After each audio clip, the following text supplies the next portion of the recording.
ಯಾವುದೇ ಅದು ಸಾಹಿತ್ಯದ ಹಾಡಿರ್ಬೋದು, ದಾಸರ ಪದ ಇರ್ಬೋದು, ವಚನ ಇರ್ಬೋದು, ಭಾವಗೀತೆ ಇರ್ಬೋದು, ಜನಪದ ಇರ್ಬೋದು, ಆ ಶಬ್ದಗಳ ಮೇಲೆ ಸ್ವಲ್ಪ ನಾವು ಆ ಲಾಲಿತ್ಯದ ಇದ್ರ ಪ್ರಕಾರ we have to focus on the words also. ಅದು ದೇವ್ರು ಬಂದು ನಿಂತಿದ್ದಾನೆ ಅಂತ ಹೇಳುವಾಗ ವಿಷಾದದ ರಾಗ ಹಾಕ್ಕೊಡೋದು, ಬಂದು ದೇವ್ರು ವಾಪಸ್ ಹೋಗ್ತಾನೆ ಹೇಗೆ ಹೇಳಬೇಕು ಅಂತಂತಂದರೆ, ಬಂದು ನಿಂದ ಕಣ್ಣ ಮುಂದೆ ಬಂದು ನಿಂದು ಭಾಗವತರ ಪ್ರಿಯ.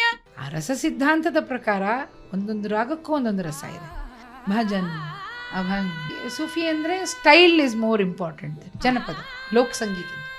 ಸೊ ಆಯಾ ಸಾಹಿತ್ಯಕ್ಕೆ ತಕ್ಕ ಹಾಗೆ, ಆಯಾ ರಾಗದ ರಸದ ತಕ್ಕ ಹಾಗೆ ನಾವು ರಾಗ ಸಂಯೋಜನೆ ಮಾಡಿ ಹಾಡಿದರೆ ಅದು ನಮಗೂ ಹಿತ, ಕೇಳೋರ್ಗೂ ಹಿತ.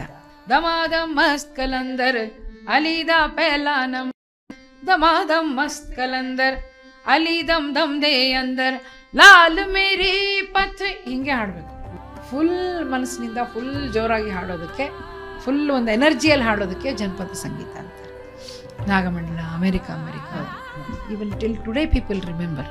ಮ್ಯೂಸಿಕ್ ಅಂತಕ್ಕಂಥ ಒಂದು ದೈವಿಕ, ಎಸ್ ಪಿ ಬಿ ಅವ್ರು ಭಾಳ ಚೆನ್ನಾಗಿ ಹೇಳೋರು, ದೈವಿಕವಾದದ್ದು, ವೈದಿಕವಾದದ್ದು. ಏನು ಚಂದ ಹೇಳೋರು ಅಂದರೆ ಅಷ್ಟು ಚಂದ ಹೇಳೋರು ಅವರು.